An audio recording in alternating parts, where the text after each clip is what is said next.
Bapak sebelum bahas penipuan, sebenarnya bisnis umroh ini tuh seperti apa sih?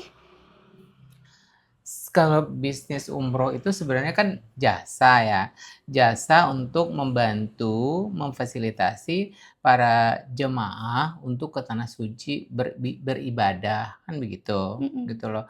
Nah, yang namanya jasa itu, ya dia punya hak untuk mendapatkan jasa. Jadi Nah, itu yang dia.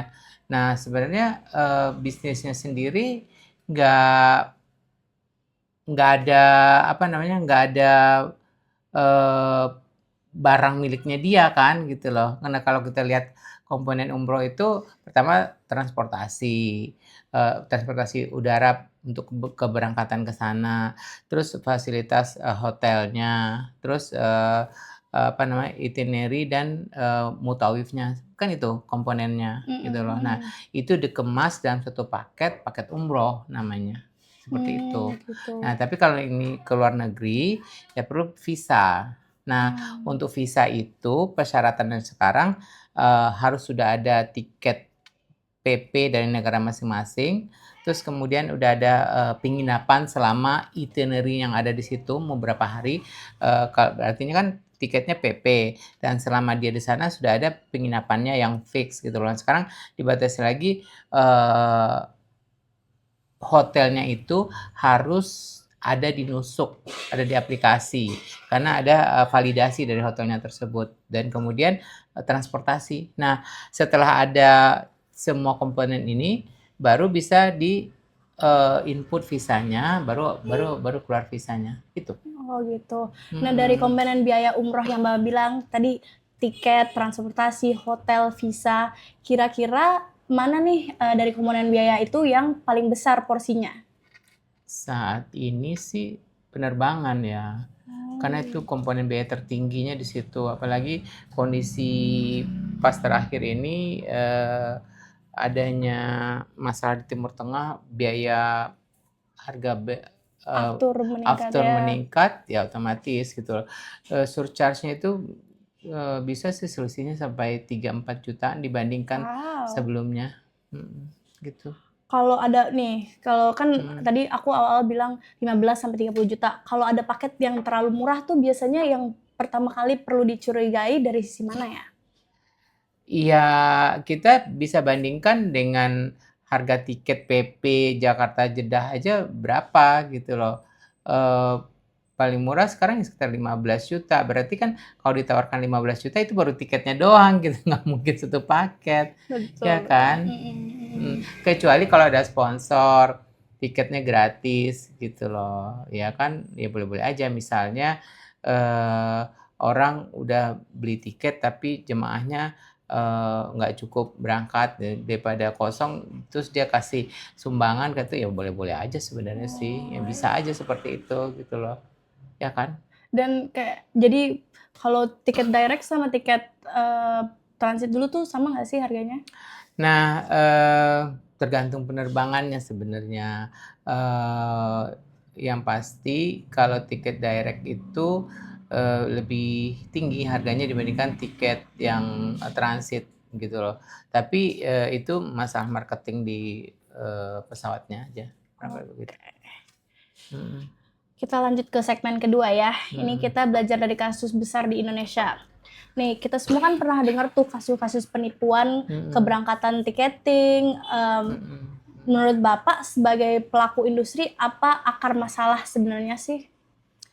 Yang pasti penipuan ya, mensrea, ada niat untuk menipu, gitu loh. Hmm, Nah, karena, orang terlalu menyerah untuk beli paket dan segala macam tanpa, memperhatikan, apa ya, ya kalau orang menyerah ya udah terserah dia aja tanpa memperhatikan proses bisnis dan apa yang kita harus dapatkan gitu loh.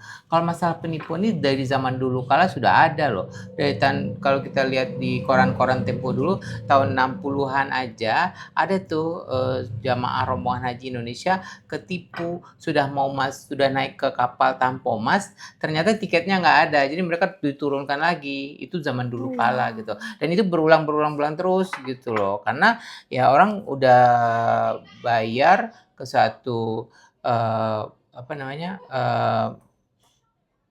bukan provider, orang sudah bayar ke travel, ya tapi travelnya nggak amanah gitu loh. Nah ternyata begitu diselidiki, owner travelnya beli mobil, beli apa segala macam gitu ya. Berarti kan udah ada niat sebenarnya. Nah sekarang berdasarkan pengalaman seperti itu, tentunya kita harus jelas transaksinya. Dalam arti tahu dulu komponennya. Nah kita bayar DP. Bayar DP itu biasanya DP pesawat dulu. Sebagai contoh ya, nah ada satu pesawat kalau H-45 bayar DP dulu 2 juta. Nah, kalau H-30 itu bayarnya 5 juta.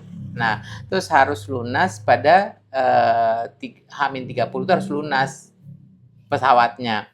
Nah, sudah lunas pesawat artinya kita dapat tiketnya kan, dapat paling nggak nomor kode bookingnya. Gitu lah. Nah, itu harus kita dapatkan sebagai jamaah gitu. Nah, itu bisa dicek. Sekarang kan udah mudah ya.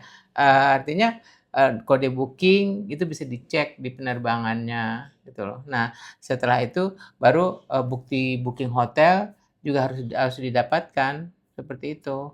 Dan kemudian sedapat mungkin sih sebulan sebelum pemberangkatan visanya sudah harus di tangan gitu loh. Nah, untuk visa di tangan seperti yang sudah saya jelaskan tadi itu harus ada tiket PP, kemudian hotel selama di Mekah, kemudian transportasi, baru keluar visa. Gitu loh. Jadi harus kalau udah visa itu udah aman. Nah, tambah lagi untuk keamanan jamaah dari Indonesia itu ada namanya Siskopato. Siskopato itu tetap harus ada visa dan perlengkapannya tadi berikut asuransi. Asuransi perjalanan selama di tanah suci. Nah, jadi dengan mendapatkan nomor visa dan nomor Siskopato sebenarnya sudah aman. Sudah aman itu, gitu loh. Nah, kalau kita nggak peduli ini, tahu-tahu dikasih tahu berangkat tanggal sekian, udah sampai bandara ternyata tiketnya belum di-issued gitu. Nah, tiketnya belum di-issued ini bisa jadi travelnya itu beli ke agen juga, agennya yang kabur. Banyak itu kejadian serem seperti ya itu. kayak gitu. Sepertinya yang menipu itu nggak hanya travel, agen-agen tiket segala macam itu bisa. Jadi harus waspada sih sebenarnya. Belilah ke yang terpercaya. Kalau beli tiket langsung ke maskapainya sedapat mungkin. Itu sih. Nah, tadi kan Bapak mention dulu ada berita di Tempo orang yang haji naik kapal dia malah ditolak, dibalikin lagi. Nah, waktu dulu tuh masyarakat kenapa ya menurut Bapak begitu mudahnya percaya? Bukan di Tempo ya, Apa itu di karena koran Tempo dulu. koran Tempo dulu ya? Iya, apa karena Koran branding, Tempo karena dulu. toko publik? Iya saat itu kan travel belum banyak, terus travelnya cuma ada satu dan kemudian orang terlalu berharap ke travel tersebut karena niat ibadah udah ngumpulin uang gitu loh. Nah ternyata yang si pemilik travelnya ini lebih nggak amanah dan memanfaatkan uang udah terkumpul untuk keperluan lain, gaya hidup dan segala macam kayak gitu ya. Nah sehingga ya menipu, itu kan penipuan sebenarnya situ ya, niat dia nggak baik. Nah makanya hal tersebut kalau kondisi saat ini kita harus lebih hati-hati dan hati-hati dalam arti setiap proses bisnis itu harus kita tahu gitu loh. Yaitu tadi ketika tiketnya sudah dipesan apa belum, PP-nya berarti kan ada kode bookingnya. Kemudian hotelnya sudah dipesan apa belum, berarti kan ada bukti pembukingan atau pembayaran lunas hotelnya, seperti itu sih sebenarnya. Jadi kita bisa cek. Nah sekarang untuk itu sebenarnya sudah dimudahkan dengan pengurusan visa. Nah itu lagi saya ulangi lagi bahwa untuk visa perlu tiket PP, artinya tiket PP-nya udah aman gitu loh. Kemudian ada hotel yang divalidasi oleh hotel tersebut dan kemudian ada transportasi dari muasasah. Nah kalau udah keluar visa berarti udah aman tinggal berangkat gitu loh. Nah itu tuh keamanan visa tuh kalau dapat sebulan sebelum pemberangkatan sehingga ada waktu untuk bargaining, untuk menyelidiki dan segala macam gitu. Jangan sampai-sampai nanti udah pas di bandara ternyata belum diisut kan, aduh kasihan banget gitu. Apalagi kalau udah apa namanya setiap persiapan pemberangkatan tuh kan ada walimatun safar dan segala macam itu ya, udah mendoa mengundang tetangga, ternyata nanti gagal berangkat kan itu lebih kasihan lagi gitu loh. Selain uangnya hilang, mentalnya juga kena gitu. Itu sih sebenarnya. Berarti kan dari proses bisnis umroh tuh Bapak udah paham banget kan.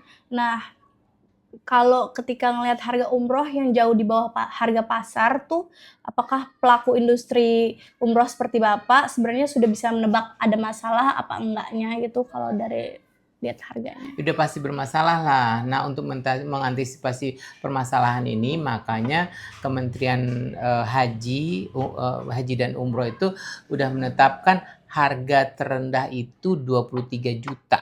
Itu Gitu. sebelum ada fuel charge naik ini Fuel gitu charge. loh. After. Itu after.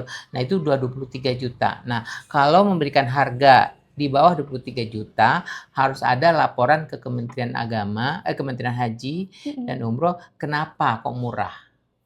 Ya karena Apakah ada pesawatnya aja nggak nutup, hotel juga nggak nutup itu ya. Iya, tapi kalau misalnya calon jamaah itu mendapatkan brosur harga di bawah 23 juta, nah enggak ada keterangan dari Kementerian Agama, itu udah pasti tidak sah.